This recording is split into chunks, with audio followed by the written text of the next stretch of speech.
नमस्कार। आज हम अपना नेक्स्ट फंक्शन जो इनपुट फंक्शन रह गया था गेट एस फंक्शन वो पढ़ेंगे। अपन ने इससे पहले जो फंक्शंस पढ़े थे वो थे गेट कैर, गेट सी एच और गेट सी एच ई। इन फंक्शंस में क्या डिफरेंस होता है ये अपन ने देखा था। नाउ वो तीनों फंक्शंस क्या थे, वो एक एक कैरेक्टर को इनपुट ले रहे थे, यूजर इनपुट ले रहे थे कितना, एक कैरेक्टर। अब अपन चाहते हैं कि एक कैरेक्टर से ज्यादा, यानी किसी का नाम लिखना हो, किसी सब्जेक्ट का नाम लिखना हो, कुड बी एनीथिंग, एक कैरेक्टर से ज्यादा अगर मुझे इनपुट चाहिए तो मैं क्या करूंगी, तो मुझे कैसे इनपुट लेना है अनफॉर्मेटेड फंक्शंस जो सी में है। उसके लिए सी द्वारा एक फंक्शन दिया गया जिस फंक्शन का नाम है गेट एस। ठीक है, मैंने आपको पहले भी बताया था ये जो सिंबल होता है, ये जो सिंबल है ये क्या बताता है सी को कि इसके आगे जो नाम लिखा है वो क्या है, एक फंक्शन है। ये देखो ये चीज आपको यहाँ पे भी दिख रही होगी मेन के अंदर, है ना। मेन के बाद भी मैं हमेशा ये वाला ब्रैकेट लगाती हूँ, इसका मतलब क्या हो गया, मेन क्या है, एक फंक्शन है। ठीक है, सो विल स्टार्ट। हमने दो हेडर फाइल इंक्लूड की, stdio.h फाइल और conio.h फाइल। stdio क्या था, standard input output header file थी जिसमें printf और scanf का जो फंक्शन प्रोटोटाइप है वो अवेलेबल है, यानी जो डेफिनेशन है उनकी वो अवेलेबल है। अगर हम stdio.h नहीं लिखेंगे तो आपका कंपाइलर आपके प्रोग्राम को जब कंपाइल करेगा तो एरर देगा कि printf function should have a prototype. तो आप लोगों को जब आप प्रोग्राम रन करें ना तो एरर्स पर भी ध्यान देना है। एरर्स पे कैसे ध्यान देना है, अगर लिखा हुआ है कि printf function should have a prototype, या मैं कह रही हूँ printf नहीं है एनी अदर फंक्शन है, कुछ और लिखा हुआ है कि scanf function should have a prototype, इसका मतलब क्या है, ये वो फंक्शन है जो अपन काम में ले रहे हैं लेकिन अपन ने नहीं बनाया। बनाए किसने, प्रीवियसली सी के जो हमारा कंपाइलर है उसमें प्रीवियसली डिफाइंड है, हमारी हेडर फाइल में पहले से बताए गए हैं। तो आपको एरर्स पढ़ करके उन्हें निकालना आना चाहिए। You should not be dependent कि आपको एक टीचर आके आपको बताएगा कि अरे ये printf का यहाँ पे आपने ऊपर stdio.h नहीं लिखा।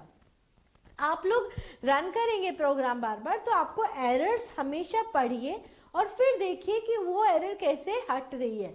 उस एरर के जरिए अपनी एरर को फाइंड आउट करने की कोशिश करिए। जो एरर स्टेटमेंट नीचे लिखा हुआ आता है उसे पढ़ के अपने प्रोग्राम में क्या गलती हो सकती है इसको फाइंड आउट करने की कोशिश हमेशा करिए। इट विल बी इजियर, जब प्रोग्रामिंग करोगे तो आप लोगों के लिए आसान होगा। सो विल गो कि हमने stdio.h क्यों लिखा, उसके बाद अब मैंने conio.h लिखा है। मैंने बताया था conio.h अपन क्यों लिख रहे हैं, conio.h अपन इसलिए लिख रहे हैं क्योंकि अपन यहाँ पे एक फंक्शन काम ले रहे हैं गेटएस। ठीक है, गेटएस फंक्शन जो है वो अपन को कहाँ मिलेगा, conio.h के अंदर में मिलेगा, हमें नहीं कंपाइलर को, otherwise compiler will prompt you an error. Next अपना मेन स्टार्ट किया अपन ने, हर प्रोग्राम मेन से शुरू होता है, मेन स्टार्ट किया अपन ने। मेन के बाद में मैंने यहाँ पे लिखा कैरेक्टर डेटा टाइप।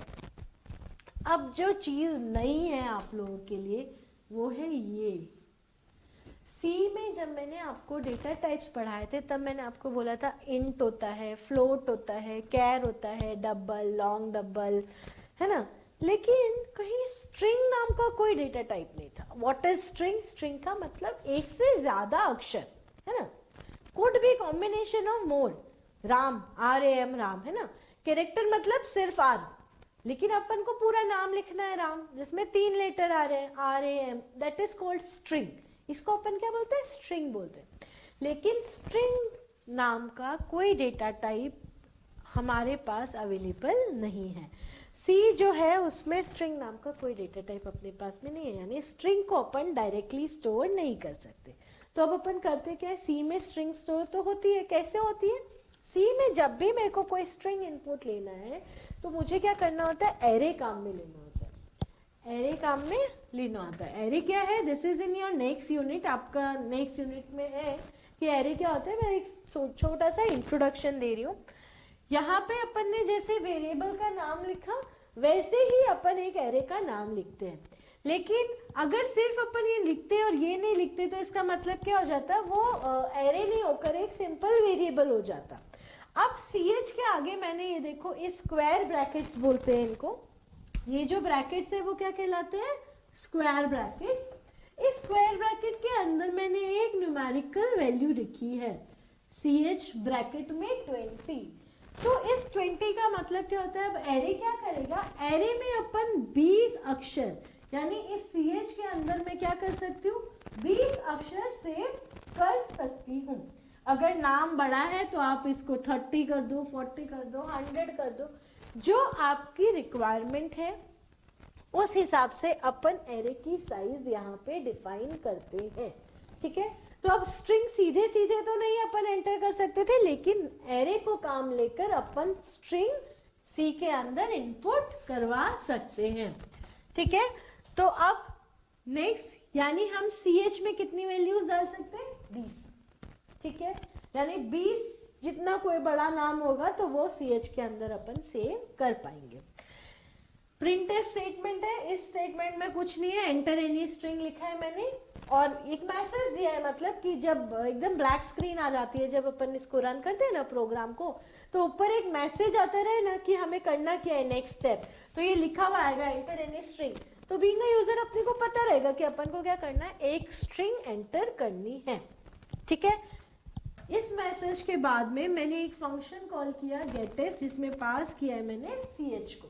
ठीक है, उसके बाद printf you have entered, ये जो है %s क्यों ले रही हूँ? क्योंकि मैं यहाँ स्ट्रिंग प्रिंट करा रही हूँ। क्या प्रिंट करा रहे हैं अपन? स्ट्रिंग प्रिंट करा रहे हैं, तो मैं यहाँ पे क्या लूंगी? %s स्ट्रिंग, इन्वर्टेड कोट्स खत्म, बाहर कॉमा और उसकी वैल्यू CH की। अब इसका जो आउटपुट होगा ना वो क्या होगा, ये देखिए। सबसे पहले क्या लिखा हुआ आएगा? Enter any string semicolon. यहां तक तो सेम, ये जो लाइन है वो एग्जैक्ट सेम आ जाएगी। ठीक है, उसके बाद में आप कीबोर्ड से, वो आपसे कुछ इनपुट मांगेगा, है ना? आप कीबोर्ड से जैसे आपने एंटर कर दिया राम, ठीक है, कीबोर्ड से एंटर किया आपने राम, उसके बाद क्या होगा? प्रिंट एफ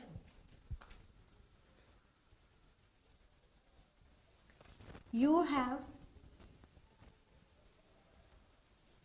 एंटर्ड, इस %s की जगह इसका मान क्या है? जैसे राम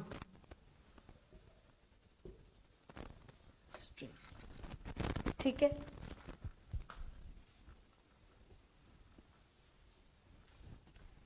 ठीक है, अब आपने देखा ये मैंने एक ही लाइन में लिखा है। एक ही लाइन में क्यों लिखा?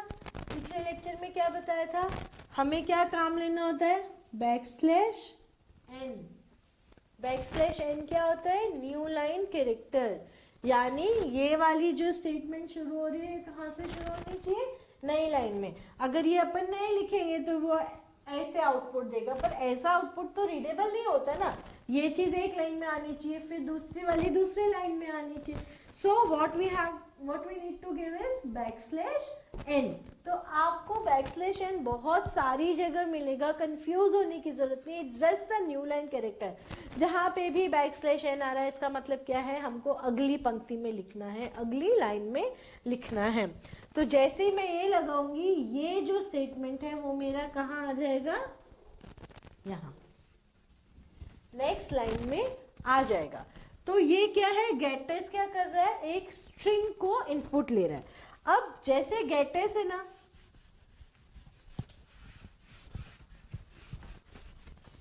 वैसे ही आउटपुट फंक्शन है अनफॉर्मेटेड पुट्स।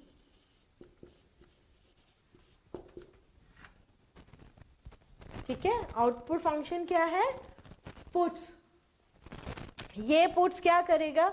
इसका काम भी यही है, इस कैरेक्टर को वो प्रिंट करेगा। ठीक है, लेकिन नई लाइन में नहीं करेगा, स्ट्रेट लाइन में कर देगा। गेट से स्ट्रिंग को इनपुट ले रहे हैं और पुट से स्ट्रिंग को आउटपुट यानी अपने मॉनिटर या कंसोल पे अपन प्रिंट करा रहे हैं।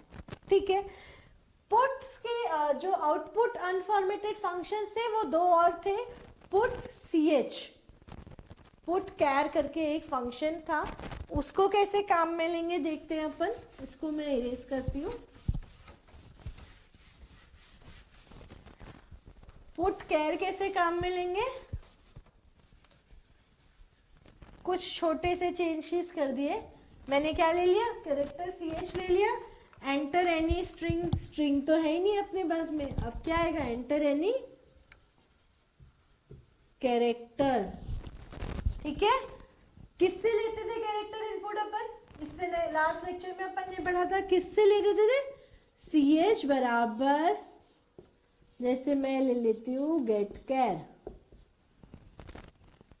ठीक है, इससे क्या होगा, कीबोर्ड से इनपुट मांगेगा, और अब मैं प्रिंट कराने के लिए, मॉनिटर पे प्रिंट कराने के लिए मैं एक सिंपल सा फंक्शन काम में लूंगी, पुट कैर, और उसमें जिसको भी मुझे पुट कराना है, पुट मतलब राइट करना है, उस वेरिएबल का नाम इसमें डाल दूंगी।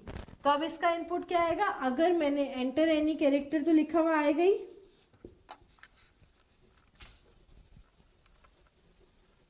ठीक है। मान लीजिए मैंने बी एंटर किया, तो पुट कैर से क्या होगा, मेरा बी प्रिंट हो जाएगा। ठीक है, तो आउटपुट फंक्शंस भी देखे अपन ने, इनपुट फंक्शंस भी देखे। अनफॉर्मेटेड इनपुट फंक्शंस कौन कौन से थे, get ch, get che, get char, और स्ट्रिंग इनपुट लेने के लिए था गेट s। ठीक है, और अनफॉर्मेटेड आउटपुट फंक्शंस कौन थे, पुट कैर और put s।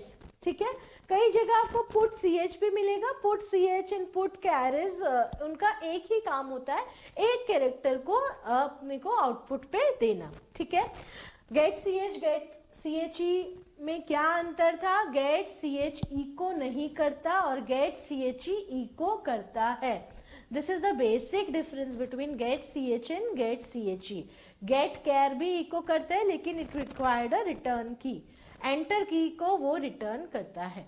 Okay, so this is about unformatted input output functions in C. Next में अपन देखेंगे formatted input output functions in